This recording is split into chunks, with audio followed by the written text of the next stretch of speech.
Baloch liberation Army, Baloch liberation Front, Baloch Liberation Guard, Baloch Liberation Tigers, Baloch Nationalist Army, United Baloch Army. Balochistan స్వతంత్రం కోసం పుట్టుకొచ్చిన గ్రూపులే ఇవన్నీ. కానీ ఈ పోరాటంలో ఇప్పటి వరకు వినిపించింది బలూచ్ లిబరేషన్ ఆర్మీ పేరొక్కటే. ఎందుకంటే ఆ ఒక్క గ్రూపే పాక్ సైన్యంపై గ్యాప్ లేకుండా దాడులు చేస్తోంది. తాజాగా దానికి మరో గ్రూప్ తోడైంది. అదే Baloch liberation front. Operation Dawn పేరుతో ఈ గ్రూప్ చేస్తున్న దాడులే ఉగ్రదేశపు సైన్యానికి వెన్నులో వణుకు పుట్టిస్తున్నాయి. అంతేకాదు, మిగిలిన గ్రూపులన్నీ ఏకమే దాడులు చేయాలని డిసైడ్ అయ్యాయి. అదే జరిగితే పాకిస్తాన్ కథ ముగిసినట్టే. ఇంతకు బలూచిస్తాన్లో అసలేం జరుగుతోంది? BLAకు మద్దతుగా బలూచ్ లిబరేషన్ ఫ్రంట్ యాక్షన్లోకి దిగడానికి రీజన్ ఏంటి? పాకిస్తాన్ నుంచి బలూచిస్తాన్ సపరేట్ అయ్యే టైం వచ్చేసిందా? Let's watch. బలూచిస్తాన్ స్వాతంత్ర్య పోరులో దూకుడు పెంచిన రెబెల్స్. BLAకు మద్దతుగా యాక్షన్లోకి Baloch liberation front.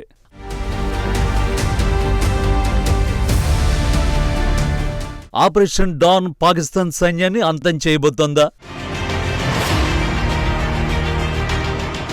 Jafar express hijack. Balochistan అనే ఒక ప్రాంతం పాకిస్తాన్ నుంచి విముక్తి కోసం పోరాడుతోందని ప్రపంచానికి చాటి చెప్పిన ఘటన. ఉగ్రదేశం పాకిస్తాన్కు బ్యాడ్ టైం స్టార్ట్ అయింది కూడా అప్పటినుంచే. BLA ఫైటర్స్ పగలు రాత్రి తేడా లేకుండా పాకిస్తాన్ సైన్యాన్ని వెంటాడటం మొదలుపెట్టారు. సైనిక కాన్వాయ్లు, ఆర్మీ పోస్టులు, పోలీస్ స్టేషన్లు, ఇలా ఒకటేంటి ఇస్లామాబాద్తో లింకున్న ఎవరిని విడిచిపెట్టకుండా దాడులు చేసేస్తున్నారు.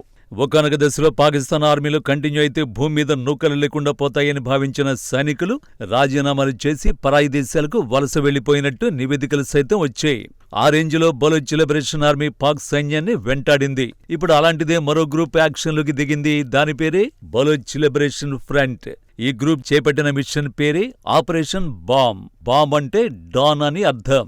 బలూచ్ లిబరేషన్ ఆర్మీకి సపోర్టుగా బలూచ్ లిబరేషన్ ఫ్రంట్ స్టార్ట్ చేసిన మిషన్ ఇది.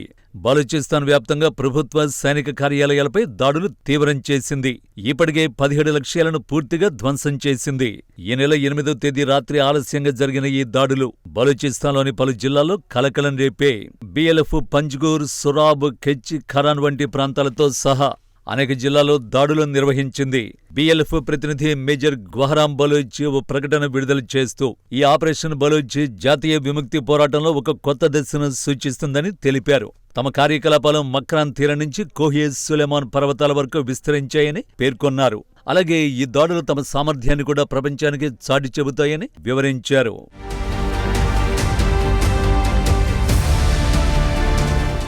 మరోవైపు బలూచ్ లిబరేషన్ ఫ్రంట్ మొత్తంగా 17 లక్ష్యాలపై దాడులు జరిపింది.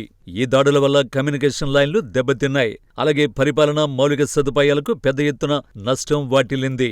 BLF జరిపిన ఈ దాడుల్లో పలు సైనిక చెక్పోస్టులు కూడా ఉండగా అవి పూర్తిగా ధ్వంసమైపోయాయి. అయితే ఆపరేషన్ బాంబ్ చేసిన విధ్వంసం చూస్తుంటే పాకిస్తాన్లో, ముఖ్యంగా బలూచిస్తాన్లో భద్రతా పరిస్థితి ఎంత బలహీనంగా ఉందో మరోసారి స్పష్టమైంది. ముఖ్యంగా ఈ దాడుల విస్తృతి, సమన్వయ సామర్థ్యం పాకిస్తాన్ భద్రతా బలగాలకు కొత్త సవాళ్లను విసురుతున్నాయి. బలూచిస్తాన్ స్వాతంత్ర్యం కోసం BLF చాలా కాలంగా పోరాడుతోంది. కానీ ఈ రేంజ్లో దాడులు చేయడం ఇదే తొలిసారి. పైగా ఆపరేషన్ బాంబ్ ఆరంభం మాత్రమేనని ప్రకటించారు. దీన్ని బట్టి చూస్తే పాకిస్తాన్ అసలైన ముప్పు మొదలైంది ఇప్పుడే. నిజానికి బలూచిస్తాన్లో పరిస్థితులు చాలా వేగంగా మారుతున్నాయి.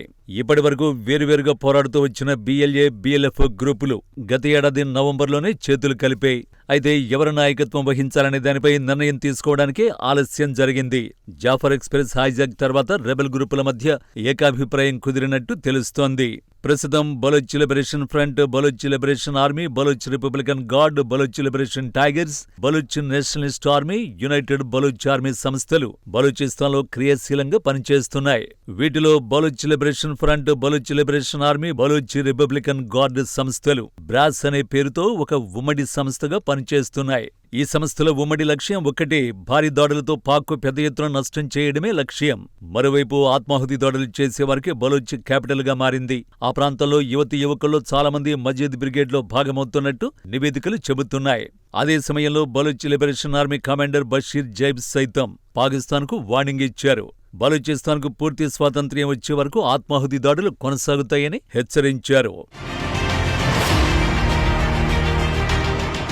ప్రస్తుతం పాకిస్తాన్ ముందు ఉన్న అతిపెద్ద సవాల్ బలూచిస్తాన్ రెబెల్స్ యూనిటీనే. ఎందుకంటే ఈ వేర్పాటువాద గ్రూపులు ఒక్కటిగా దాడులు చేస్తే పాకిస్తాన్ నామరూపాలు లేకుండా పోవడం ఖాయం. విడివిడిగా దాడులు చేస్తుంటేనే పాక్ సైన్యం బెంబేలెత్తిపోతోంది. అలాంటిది అందరూ ఒకే చోట చేరి స్కెచ్ వేస్తే పాకిస్తాన్లో రక్తం ఏరులై పారడం ఖాయం. ఇప్పటికే టీటీపీ రూపంలో పాకిస్తాన్ తీవ్ర దాడులు ఎదుర్కొంటోంది. ఆ సంస్థ కూడా ఎన్నో గ్రూపుల విలీనంతో ఏర్పాటైనదే. తెహ్రీక్-ఈ-తాలిబాన్ పాకిస్తాన్ అధికారికంగా డిసెంబర్ 2007లో ఏర్పడింది. అంతకుముందు అనేక తాలిబాన్ గ్రూపులు స్వాత్, దక్షిణ వజీరిస్తాన్, మహ్మండ్, బజౌర్, ఔరాగ్జాయ్, దర్రా ఆడమ్ ఖేల్, ఖైబర్ పఖ్తుంఖ్వా ప్రాంతాలలో క్రియాశీలంగా ఉండేవి. ఇవన్నీ తెహ్రీక్-ఈ-తాలిబాన్ పాకిస్తాన్ పేరుతో ఒక గ్రూపుగా ఏర్పడి పనిచేయడానికి అంగీకరించే. టీటీపీ ఏర్పడిన తర్వాత పెద్ద ఎత్తున ఆత్మాహుతి దాడులతో పాటు దేశంలో అనేక చోట్ల దాడులు జరిగాయి. టీటీపీ ఇటీవలే ఖైబర్ పఖ్తుంఖ్వా ప్రావిన్స్లోని వజీరిస్తాన్లో పాక్ సైన్యంపై దాడులకు దిగింది.